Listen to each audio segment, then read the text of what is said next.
وسعت اللہ خان، میری ہر بات بے اثر رہی۔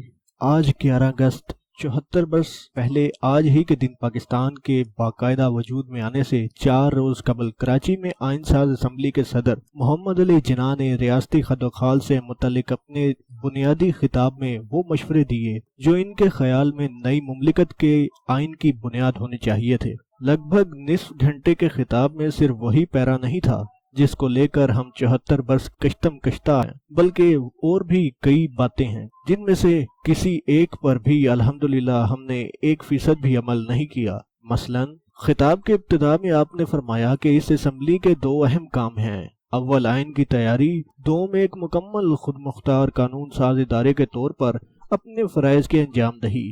ہمیں جلد از جلد ایک عبوری آئین کی تیاری کے لیے کام شروع کر دینا چاہیے۔ اس نصیحت پر ہم نے یوں عمل کیا کہ اس آئین ساز اسمبلی کو جناح صاحب کی رخصت ہوتے ہی ایک لمحہ ضائع کیے بغیر اقتدار پرست نوکر شاہوں، جرنیلوں اور سیاست دانوں کی لونڈی بنا دیا، اور پہلا آئین بنانے اور نافذ کرنے میں 9 برس لگ گئے، جبکہ بھارت نے آزادی کے 3 برس بعد ہی اپنا نیا آئین بنا لیا۔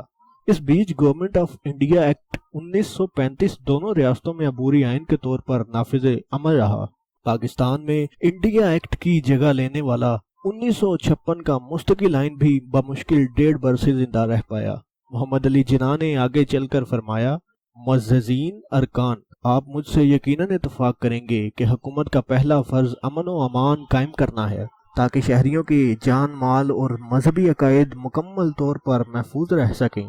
پچھلے 74 برس میں ایک برس ایسا بتا دیں جب عوام پکار اٹھے ہوں کہ امن و امان کے اعتبار سے اس سے بہتر سال کبھی نہیں آیا، بلکہ ایسی درجنوں مثالیں دی جا سکتی ہیں کہ جہاں ضرورت پڑی ریاستی اداروں نے امن و امان کو کمزور خود کر دیا اور خود ہی ضرورت پڑنے پر بہتر کر دیا۔ جناح صاحب نے امن و امان کی اہمیت بیان کرنے کے بعد فرمایا، رشوت و بدعنوانی زہر کی طرح ہے، ہمیں اس سے مکمل سختی کے ساتھ نپٹنا ہوگا۔ امید ہے کہ آپ اس بارے میں فوری قدم اٹھائیں گے۔ اس مشورے پر ہر حکمران اور ہر فرد نے جس طرح عمل کیا وہ بھی مثالی ہے۔ شاید ہی کوئی شہری ایسا ہو جو کہے کہ اس نے اگر رشوت نہیں لی تو کبھی دی بھی نہیں۔ ہر سویلین حکومت کرپٹ اور ہر غیر سویلین حکومت محتسب قرار پائی۔ کبھی سب سے بڑا نوٹ 500 کا اور کبھی 5000 کا رہا۔ ہر نوٹ پر قائد اعظم محمد علی جناح کی تصویر بھی لگی رہی اور کرسی کے پیچھے محمد علی جناح کی تصویر بھی ہے۔ اس تقریر میں جناح صاحب نے فرمایا، ایک اور بڑی لعنت چور بازاری ہے۔ خوراک اور ضروری اجناس کی قلت کے دور میں بالخصوص اگر کوئی شہری چور بازاری میں ملوث ہوتا ہے تو میرے خیال میں اس سے بڑا مجرم کوئی نہیں۔ یہ عناصر نہ صرف پورے نظام کو ہلا دیتے ہیں بلکہ قحط سالی اور قلت کی شکل میں موت کے بیوپاری بھی بن جاتے ہیں۔ جناح صاحب کی چور بازاروں اور ذخیرہ اندوزوں سے سختی کے ساتھ نپٹنے کی خواہش ہم نے یوں پوری کی کہ سسٹم نے انہیں اپنے اندر ہی جذب کر لیا۔ بھلا چور سے اچھا دوسرے چور کا احتساب کون کر سکتا ہے؟ سرکاروں نے وقت کے ساتھ ساتھ طلب و رست کا ترازو اور قیمتوں کے تعین کا نظام بھی چور بازاروں اور ذخیرہ اندوزوں کے سپورٹ کر دیا۔ جناح صاحب، اب آپ خوش ہیں؟ آگے فرماتے ہیں، ایک اور چیز جو ہمیں ورثے میں ملی وہ اقربا پروری کی لعنت ہے، اس کو مکمل طور پر کچل دینا چاہیے۔ میں اسے ایک لمحے کے لیے برداشت نہیں کر سکتا۔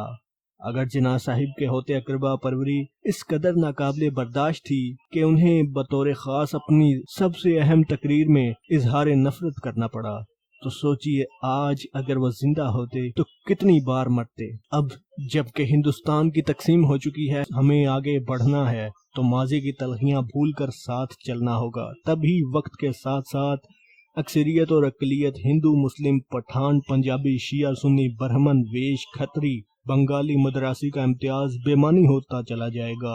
اگر ہندوستان میں یہ سب اڑچنیں نہ ہوتی تو شاید ہم بہت پہلے آزاد ہو چکے ہوتے، لہٰذا ہمیں اس تجربے سے سیکھنا چاہیے۔ آپ سب آزاد ہیں اپنے مندروں میں جانے کے لیے، آپ سب آزاد ہیں اپنی مسجدوں میں جانے کے لیے اور کسی بھی اور عبادت گاہ میں جانے کے لیے۔ اس مملکت پاکستان میں آپ کا تعلق کسی بھی مذہب، ذات یا عقیدے سے ہو، مملکت کا اس سے کوئی سروکار نہیں۔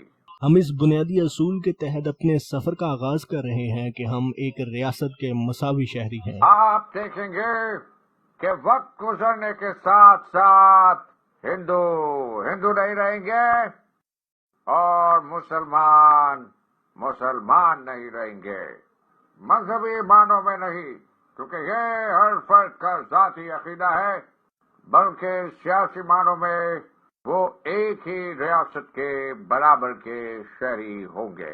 ہم نے جناح صاحب کی 11 اگست کی بنیادی تقریر کے اس آخری پہرے کے ساتھ بھی وہی سلوک کیا جو باقی تقریر کے ساتھ ہوا۔ آخری پہرے کی تعبیر کا سفر 74 برس میں یہاں تک پہنچا کہ اسلام آباد میں ایک مندر کی تعبیر بھی اس ملک کے نظریاتی زندگی اور موت کا سوال بنائی جا رہی ہے۔ اگر جناح صاحب آج یہی خطاب فرماتے تو یقیناً وہ لبرل فاشسٹ کہلاتے، اور بہت ممکن تھا کہ کچھ نوجوان فلک شگاف نعرے تکبیر لگاتے ہوئے ان کے گھر یا گاڑی کا محاصرہ کر لیتے۔ یہ بھی ممکن تھا کہ جس طرح گاندھی جی کو ایک ہندو جن سنگھ نے پاکستان پرست ہندو دشمن سمجھ کر مار ڈالا تھا، اسی طرح اگر جناح صاحب بھی کچھ دن اور جی جاتے تو کوئی مسلم جن سنگھی جناح صاحب کو کمزور عقیدے کا مغربی زدہ سمجھ کر گولی چلا دیتا، مگر جناح صاحب یہ نوبت آنے سے پہلے ہی اللہ کو پیارے ہو گئے۔ اس کے بعد جس آئین ساز اسمبلی نے 11 اگست کو جناح صاحب کی تاریخی تقریر پر تالیاں بجائی تھی، اسی اسمبلی نے جناح صاحب کے وفات کے 6 ماہ بعد 11 اگست کی تقریر پر تقریر کا دف مارنے کے لیے قرارداد مقاصد منظور کرتے ہوئے ایک دوسرے سے معانقہ کیا۔